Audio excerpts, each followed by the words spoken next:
Hola a todos y bienvenidos a este video realizado para la materia de geotecnia, presentado por Laura Natalia Gutiérrez Laguna y quien les habla Geraldine Puentes Castillo. Para este trabajo nos adentraremos en el análisis del terreno ubicado en el abscisado K0+100 de la vía al Nevado del Tolima.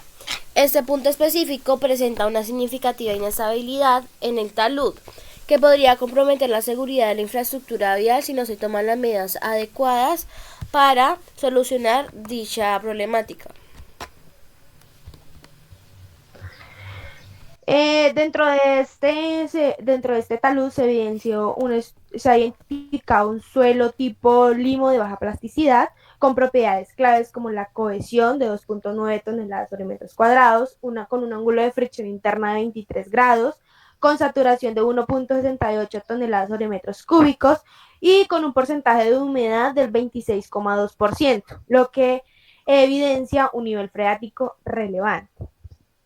También dentro de estos encontramos factores externos dentro del talud que nos permite identificar la inestabilidad de este, como la socavación o pérdida del pie, falla en el suelo de fundación, sobrecargas e infiltraciones en la corona, ausencia de sistemas de drenaje en el talud, vibraciones inducidas y sismos. También tenemos factores internos que pueden ocasionar o pueden ser las causas de que el talud falle, como el aumento temporal de las presiones, la pérdida de resistencia cortante del suelo, los fenómenos de tubificación y la licuación. Para identificar la presencia y calidad de la roca dura en el área del talud, se recomienda realizar ensayos geotécnicos, siendo el ensayo de penetración estándar, más conocido como SPT, uno de los más efectivos para este propósito. Este ensayo consiste en insertar un tubo de muestreo en el terreno mediante un peso que se deja caer sobre una altura definida, registrando la cantidad de golpes requeridos para penetrar en el suelo. El SPT proporciona un índice de resistencia al suelo al medir los números de golpes necesarios para penetrar.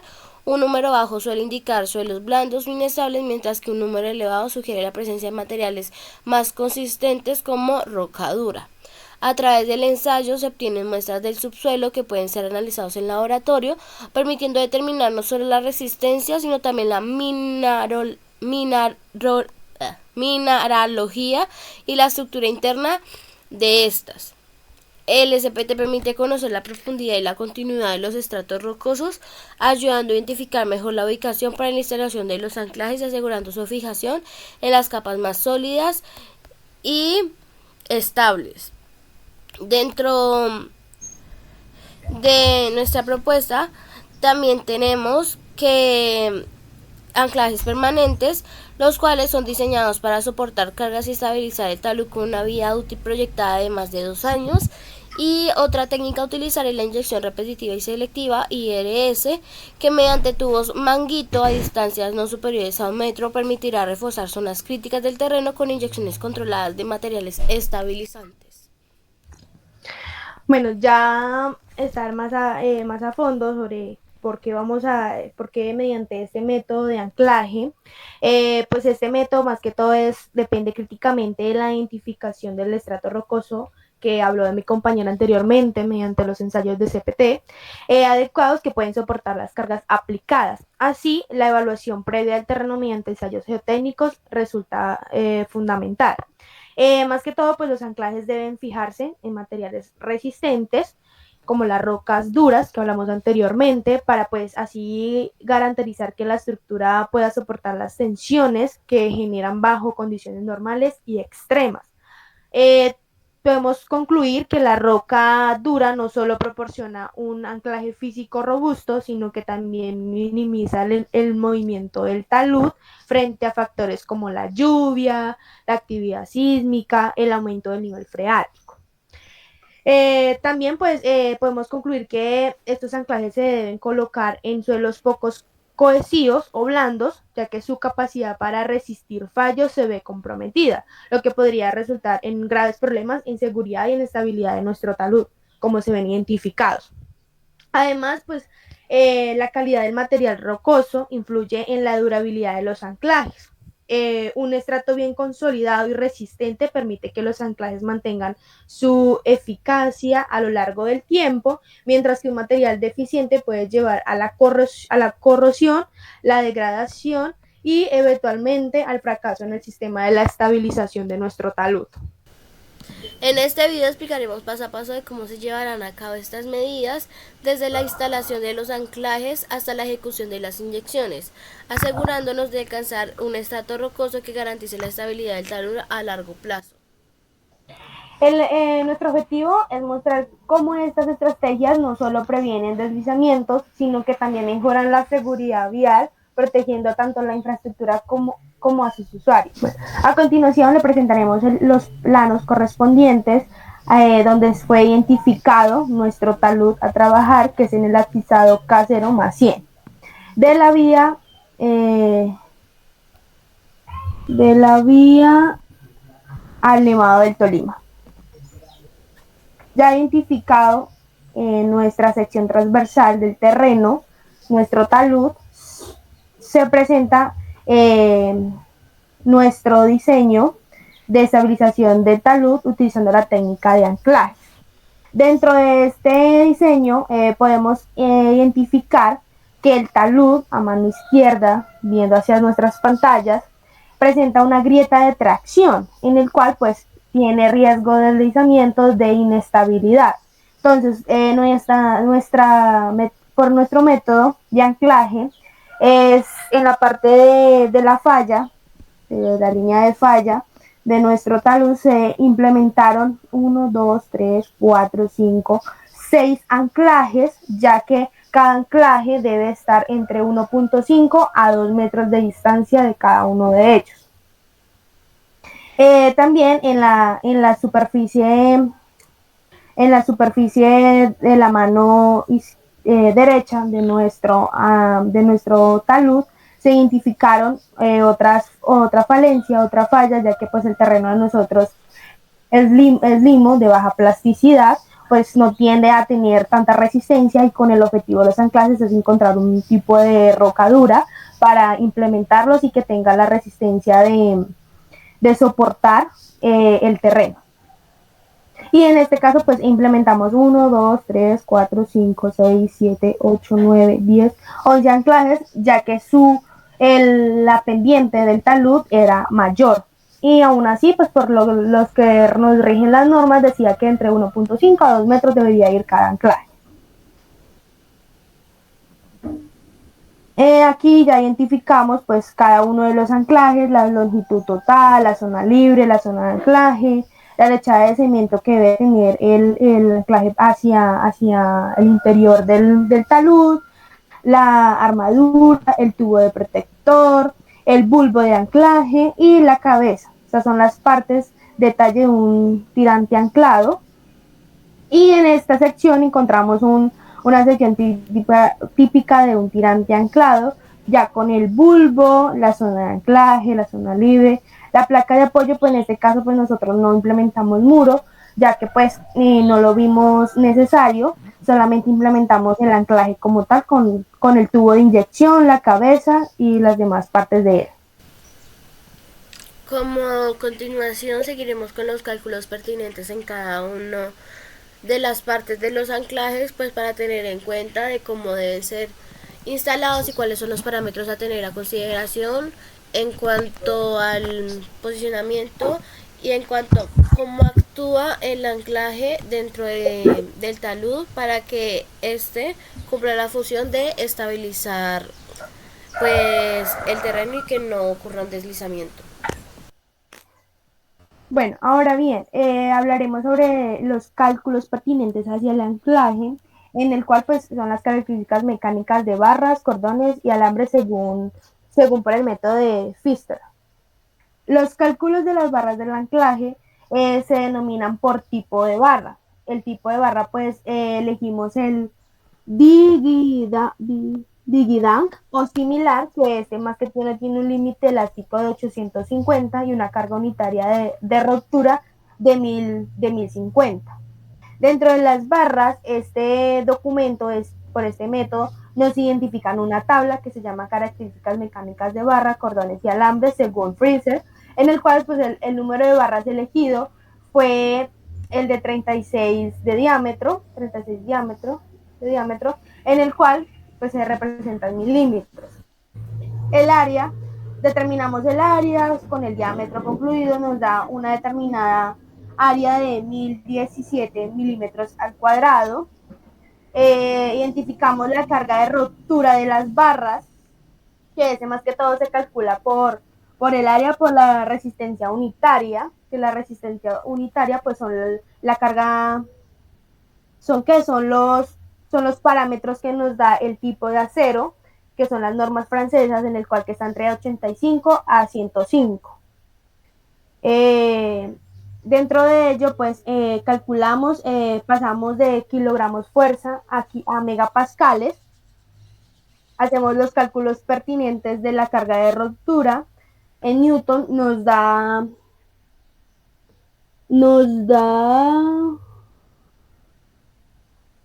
y ¿esto qué es? 10, 478, 13,55 Newton, y en kilonewton nos da 1047,81.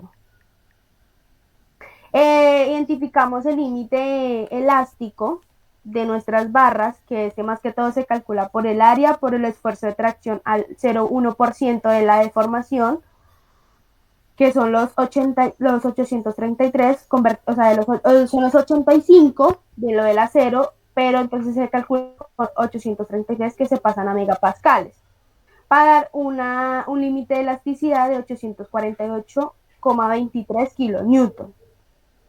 También una de las partes del libro, de este método, nos inculcaban que el límite elástico tendría que ser el 85% de la carga de ruptura. Entonces, al ser calculado, nos da un 890,64 kilonewton, donde pues es, como dije anteriormente, pues forma aproximada el 85% de la carga de ruptura que debe equivaler este límite elástico.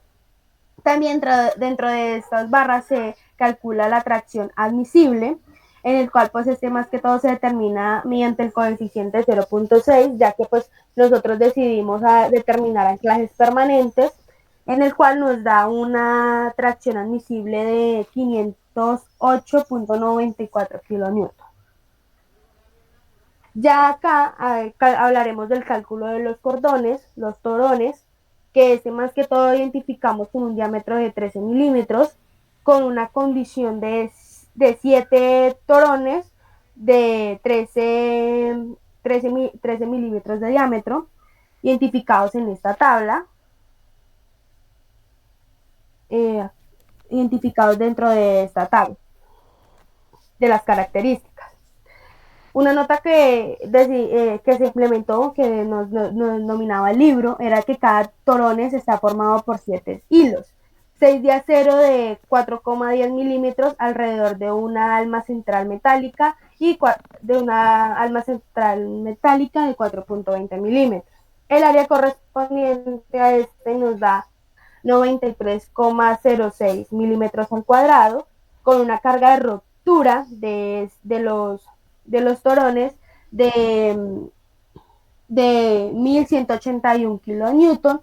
Lo mismo tiene resistencia unitaria, con el tipo de acero, que son las francesas, de kilogramos fuerzas están entre 163 a 185. Estos kilogramos fuerza milímetros al cuadrado se pasan a pascales, y pues nos da una carga de ruptura de 1181,62 kilonewton. Lo mismo el límite elástico, trabajan con el esfuerzo de tracción, que en este caso pues serían los 163, pero pues para trabajar megapascales da un total de 1598, para un límite elástico de 1041,10 kilonewton.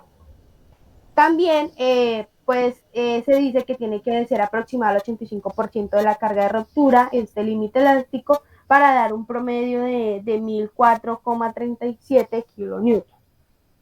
Dentro de estos cálculos de cordones o torones, se identifica la tracción admisible, que es lo mismo que trabajamos con un 0,60 debido a que trabajamos con anclajes permanentes, que nos da un valor de 624,66 kilonewton. También había una fórmula que nos indicaba que la tracción admisible tenía que ser un medio del, de la carga de ruptura. Entonces, hacer estos cálculos pertinentes nos daba 590,81 kilonewton. Esta tracción admisible mediante la condición de que tenía que ser a un medio por la carga de ruptura. También encontramos la tracción de prueba, que más que todo se determinaba en los anclajes permanentes de 1.30. Este se tomaba 1.30 por la tracción admisible, dando un total de 812,06 kilonewton. Ya entre estos factores determinamos el área total del anclaje, que se calcula mediante el número de torones que vayamos a trabajar por el área determinada que se calculó anteriormente, dando un área total de 651,49 milímetros al cuadrado. También identificamos un módulo de elasticidad en el cual pues fue asumido porque pues en los libros más que todo daban un valor relacionado a los 197 por 10 a las 6 kilonewtons sobre metro cuadrado. Entonces nosotros lo que decidimos fue dejar ese mismo valor que nos indicaba, porque ya los otros libros que estuvimos calculando, que estuvimos investigando, también arrojaban datos similares a este límite, a este módulo de elasticidad. Entonces decidimos dejarlo de este valor asumido para que los cálculos pues nos relacionaran. Después de ello, se calculó el cálculo del alargamiento del acero, en el cual pues en la parte de los libros decía que la longitud de los anclajes suelen oscilar entre 10 a 80 metros. Nosotros asumimos una longitud libre de 12 metros, en el cual pues se ven algunas deformaciones. Se calcularon las deformaciones, que es que se determina entre la longitud, el área, la elasticidad y la tracción tracción admisible. A través de ello pues nos da un alargamiento de 0,0552 metros para un caso de 55,24 milímetros. Dentro de esto decían que las pérdidas iniciales producidas por la puesta de tensión en el sistema de anclaje, penetración de cuñas y rozamiento en la intubación es de 6 milímetros, y las pérdidas diferenciadas a través del tiempo por relajación del acero y deformaciones del suelo han sido estimadas en un 8% de la carga de diseño. Para resaltar, nuestro talud presentaba una falla de cuña, es decir, de deslizamiento. La deformación, pues 1,08% y el razonamiento de 6 milímetros, para así calcular las deformaciones que se encontraban dentro del alargamiento del acero, que nos da un total de 66 milímetros. Dentro de este se determinó el cálculo de tracción de bloqueo requerido que se necesita dentro de estas deformaciones, en el cual pues nos presenta un resultado de 702,25 kilonewton, que es decir, un 68,3% de la carga de ruptura de los torones.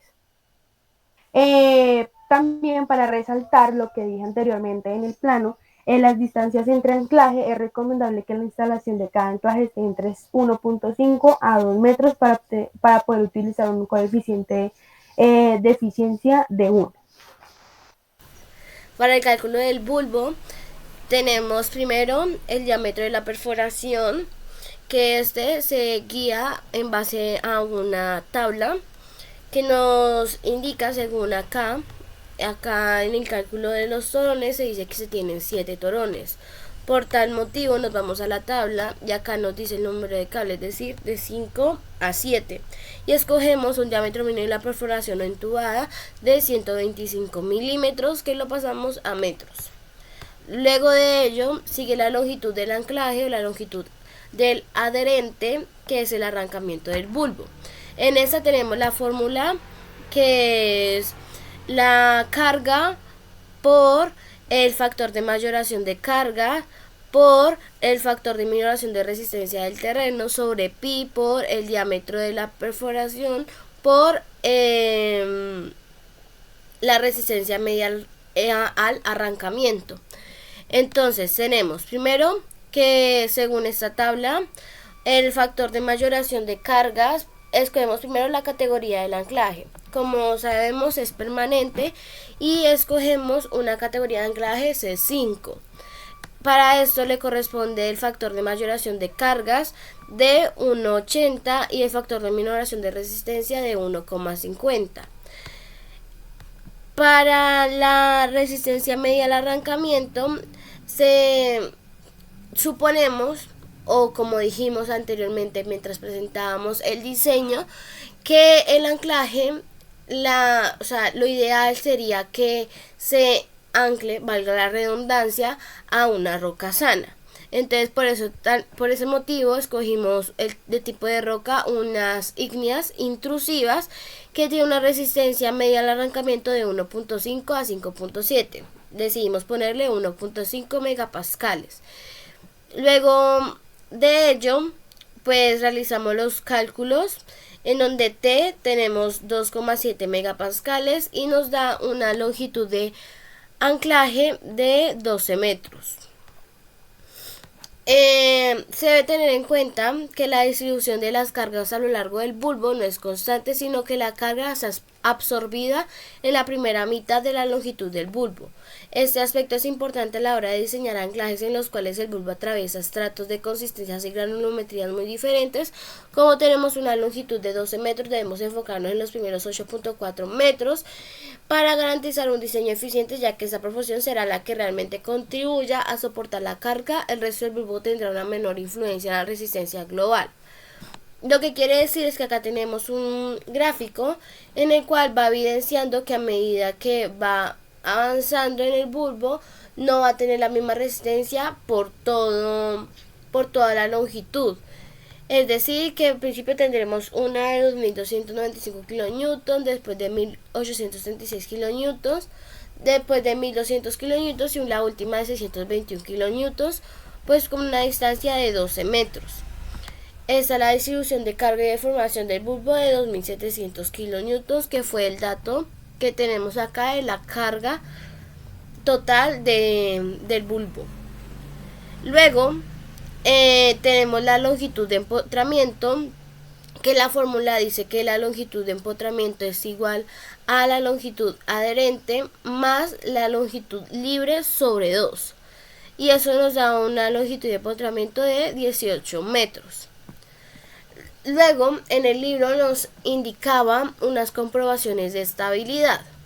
El primer cálculo de comprobación es el cálculo de efectos de las acciones, PND, que en esta fórmula tenemos PND es igual a coeficiente de mayoración F1 por el PN, que es la carga nominal por anclaje. Tenemos que el coeficiente de mayoración, como tenemos tipo de anclaje permanente, nos da de 1,5. Esto simplemente multiplicamos el permanente por la carga nominal, que vendría siendo 2700 kN. Eso nos daría un valor de 4050 kN, que megapascales sería 4,05. Luego tenemos la comprobación de la tensión admisible del acero del tirante, en donde tenemos, por así decirlo, dos condiciones.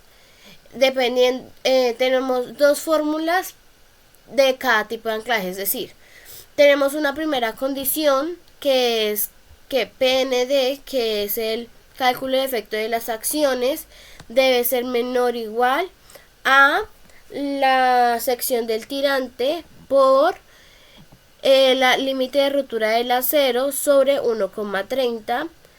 Y la otra es que PND debe ser menor o igual a la sección del tirante por el límite elástico del acero del tirante sobre 1,15. 1,30 y 1,15 varía dependiendo si el anclaje es permanente o es provisional. Como en nuestro caso tenemos permanente, por eso tenemos esos dos números constantes. Entonces tenemos que un efecto de las acciones PND de 4,05. Como decía, tenemos una acción del tirante de 0,00404 que se calcula de la siguiente manera. Tenemos un coeficiente de mayoración de la carga que varía entre 1,4 a 2. Tenemos una carga del anclaje multiplicado por el coeficiente de minoración de la resistencia del acero de 1,15 y sobre 0,9 por el límite elástico del acero. Entonces tenemos 2 para el coeficiente de mayoración de la carga, tenemos un coeficiente de minoración de 1,15 y tenemos un límite elástico del acero de 1710. Cabe destacar que los límites elásticos del acero empleados en los anclajes varían entre 800 y 1100 megapascales para bulones pasivos y entre 1800 y 2000 para cables pretensados, o sea que por tal motivo escogemos 1710 megapascales. Acá en estos datos los sacamos de esta tabla, el cual se tienen los valores de FPK, que es el límite de rotura del acero del tirante, y FYK, que es el límite elástico del acero del tirante. Se tienen cables, entonces por tal motivo es 1710 y 1910. Se realiza pues la fórmula, que es AT multiplicado por FPK sobre 1,30, y se tiene acá abajo la otra condición, que es AT multiplicado por el FYK sobre 1,15. Pues vemos que cumple con los parámetros establecidos, diciendo que el PND, que es el cálculo de efecto de las acciones, debe ser menor al dato que sacamos o a la ecuación que realizamos. Como otro tenemos en comprobación de deslizamiento del tirante en la lechada dentro del bulbo. Tenemos una fórmula que es PND igual a longitud del bulbo por PT, que es el perímetro nominal, por la adherencia límite entre el tirante y la lechada sobre 1,2. Para esta comprobación, el exceso de la longitud del bulbo está penalizado. Ello implica que cuando esta longitud se encuentra por encima de los 14 metros, se minorará por un coeficiente de 0,70 a fin de tener en cuenta su posible rotura progresiva, que es lo que se dijo anteriormente, que si está entre 12 y 14 metros, se debe penalizar un 70% y que a partir de ahí se va mermando la resistencia que va tomando el anclaje. Entonces se tiene un perímetro nominal que se halla con la siguiente fórmula, que es 2 por la raíz de pi por la sección del tirante, que nos da un valor de 0,225181097 megapascales, y tenemos una adherencia límite entre el tirante y la lechada que se halla de la siguiente manera: 6,9 por FCK, que es la resistencia característica de la lechada expresada en megapascales, elevado a la 2/3 sobre 22,5. Cabe destacar que la resistencia de la lechada debe ser la rotura con presión a los 28 días. El valor puede oscilar entre los 25 y 64 megapascales, valores parecidos a los que se obtiene una rotura con presión simple en una roca sana. Entonces cogemos el dato de 40 megapascales y eso nos daría una adherencia límite entre el tirante y la lechada de 3,586795092 para un valor de la comprobación de 9,996 megapascales. Y acá terminarían los cálculos del anclaje como tal. Bueno, ya para finalizar nuestro método de anclajes, determinamos que pues el análisis del suelo del talud revela una considerable inestabilidad agravada por la presencia de limo de baja plasticidad, que aumenta el riesgo de deslizamientos y afecta la seguridad vial en ese tramo. Más que todo, pues la saturación del suelo con un alto contenido de humedad, pues esto hace que disminuya la cohesión y la resistencia al deslizamiento. También pues la implementación de anclajes permanentes se presenta como una solución efectiva para contraprestar esta inestabilidad, proporcionando resistencia adicional. Más que todo, pues se enfatiza la importancia de un control estricto durante la inyección de materiales para asegurar la eficiencia del proceso y proteger la integridad del talud. Además, se recomienda pues alcanzar estratos más estables mediante técnicas adecuadas que maximicen la efectividad pues de los anclajes para pues así tener una mayor estabilidad del talud y no presente deslizamientos o inestabilidad en él. Muchas gracias. Muchas gracias.